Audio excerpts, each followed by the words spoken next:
Welcome to our channel. आज के lecture के अंदर हम बात करेंगे कि रिसर्च प्रपोजल कैसे लिखा जा सकता है और इसके कंपोनेंट्स कैसे होते हैं, और साथ में हम एक एग्जांपल के थ्रू इसको अंडरस्टैंड करेंगे। सबसे पहले रिसर्च प्रपोजल होता है क्या और ये कब लिखा जाता है। तो बेसिकली बहुत सारी यूनिवर्सिटीज़ के इसके ऊपर डिफरेंट क्राइटेरियाज होते हैं और बहुत सारी यूनिवर्सिटीज़ के अपना अपना फॉर्मेट भी होता है। ये जो लेक्चर होते हैं इसके अंदर मैं पर्टिकुलरली किंगस्टन यूनिवर्सिटी उसके रेफरेंस से बताऊंगा कि किंगस्टन यूनिवर्सिटी, और साथ में जब आप पोस्ट ग्रेजुएट करते हैं तो उसका जो फाइनल ईयर होता है या फाइनल सेमेस्टर होता है उसके अंदर आपका असेंशियल होता है कि आपने लास्ट सेमेस्टर में एक रिसर्च प्रोजेक्ट करना होता है। और रिसर्च प्रोजेक्ट का जो सबसे पहला जो कंपोनेंट होता है वो होता है रिसर्च प्रपोजल। सो ये पर्टिकुलर जितनी भी डिस्कशन होगी सारी की सारी with reference to Kingston University, और साथ में विद ये डिस्कशन मैंने की थी एक प्रोफेसर के साथ यूनिवर्सिटी की, तो उनके रेफरेंस से जो जो चीज़ें मुझे पता चली मैंने कहा चले मैं आपसे भी डिस्कस कर लेता हूँ। तो सबसे पहले आप जब रिसर्च प्रपोजल लिखते हैं तो ये एक फॉर्मेट सा होता है जो आप अपने सुपरवाइज़र को बता रहे होते हैं कि आपने रिसर्च के अंदर क्या क्या जाके करना होता है। ठीक है, क्या आपके एम्स के हैं, क्या आपके ऑब्जेक्टिव्स के हैं, आपने रिसर्च से क्या अटेन क्या करना होता है। तो सबसे पहले हम इसकी बात करते हैं इसके कंपोनेंट्स की।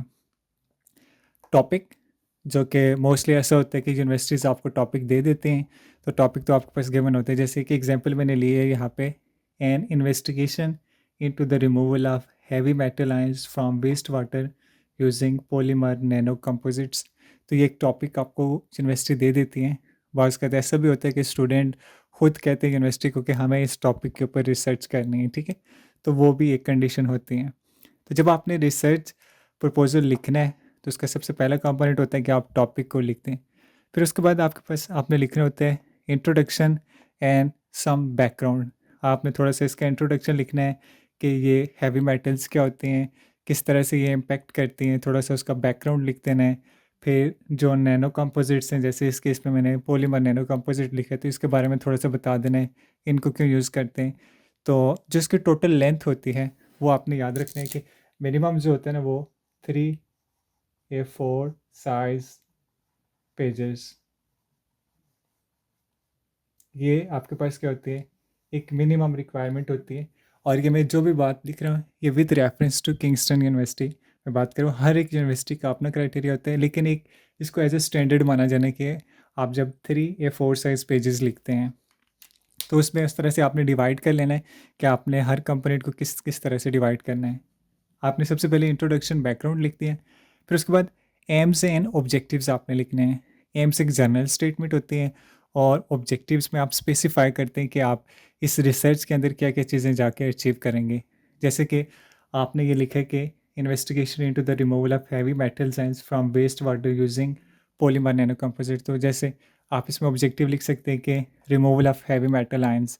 अब हैवी मेटल आयंस में आपके पास मरकरी आ जाता है, आपके पास कॉपर आ जाते हैं, और जो बाकी मेटल्स होते हैं उनको रिमूव करते हैं। तो आप जो पॉलीमर नैनो कंपोजिट इन्हीं को क्यों चूज़ करेंगे, बाकी कोई मेथड क्यों नहीं करेंगे? क्या ये इकोनॉमिकल है या किस तरह से, कौन से जो प्रेफरेंस होते हैं स्पेसिफिकली वो अटेंड करेंगे। जैसे इसमें आप ये भी लिख सकते हैं कि जो वेस्ट वाटर होते हैं उसका डिफरेंट टेम्परेचर होते हैं, तो जो हम पॉलीमर नैनो कंपोजिट बनाएंगे वो डिफरेंट टेम्परेचर के ऊपर भी इनको रिमूव कर सकते हैं, डिफरेंट पीएच कंडीशन में भी इनको रिमूव कर सकते हैं। तो स्पेसिफाई करना है कि आपने किस तरह से उसको कौन कौन सी चीज़ें अटेंड करनी है। देन मेथडोलॉजी, आपने जस्टिफाई करने के कौन से मेथड के थ्रू आप ये सारा का सारा प्रोसेस कैरी ऑन करेंगे। जैसे कि इस केस में आप सबसे पहले बताएंगे कि आपने पॉलीमर नैनो कंपोजिट्स कैसे बनाने हैं, फिर उनको आपने यूज़ कैसे करना है, फिर उसके बाद आपने इनकी करेक्टराइजेशन कैसे करनी है। अगर ये पॉलीमर बन गए तो इनकी करेक्टराइजेशन कैसे होगी। फिर हैवी मेटल आयन, जैसे आपने ग्लास में वेस्ट वाटर लिया हुआ है तो उसकी सर्टेन कंसनट्रेशन होती है। जैसे इस केस में लेट्स सपोज एक वेस्ट वाटर है, तो इसमें हैवी मेटल्स आयन डिफरेंट होते हैं। जब आपने नैनो कंपोजिट यूज़ किए हैं तो उसके बाद जो वाटर में जो हैवी मेटल्स की कंसनट्रेशन होती है वो कितनी रह गई है। तो इस तरह से आपने पूरा मेथड जस्टिफाई करने, फिर इसको चेक कैसे करेंगे। तो ये सारी की सारी चीज़ें जो है ना वो मेथडोलॉजी में आ जाती हैं। आप इसे ब्रीफ ब्रीफ बताना है कि जैसे आपने एनएमआर यूज़ करना है, आईआर यूज़ करना है, आईसीपीओएस यूज़ करना है इस केस में। तो आपने वो ब्रीफ सी चीज़ें आपने आउटलाइन उनके बता देनी है। यहाँ पे करेक्टराइजेशन के लिए आपने IR यूज़ कर सकते हैं, NMR यूज़ कर सकते हैं। तो वो थोड़ा-थोड़ा सा आपने एक पार्ट उसके साथ यहाँ पे मेथोडोलॉजी में हाइलाइट कर देना है। देन उसके बाद टाइमलाइन, आपका प्रोजेक्ट कितने वीक्स के अंदर कंप्लीट होता है। जनरली आपको 8 वीक्स दिए जाते हैं, तो आपने स्प्लिट करने के फर्स्ट 4 वीक्स में मैं इन चीज़ों पे काम करूँगा, लास्ट 4 वीक्स में इन चीज़ों पे। फिर कंक्लूजन में आप सारी की सारी चीज़ें वहाँ कंक्लूड करते हैं कि ये हमने हमारे ऑब्जेक्टिव्स थे, इन मेथोडोलॉजी के थ्रू हमने इस टाइम फ्रेम के अंदर ये कंप्लीट किए हैं, तो वो सारा कंक्लूजन में आ जाएगा।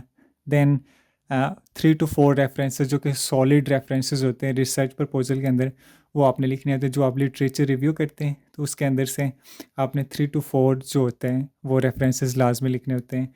ये कंपोनेंट्स हैं आपके पास रिसर्च प्रपोजल के। फिर इसके बाद हम बात करेंगे जो प्रोजेक्ट पैक होता है उसको हम कैसे डिज़ाइन कर सकते हैं। फर्दर अगर आपका रिसर्च प्रपोजल के रिगार्डिंग कोई भी क्वेश्चन है तो आप कमेंट सेक्शन में पूछ सकते हैं। Thanks for watching.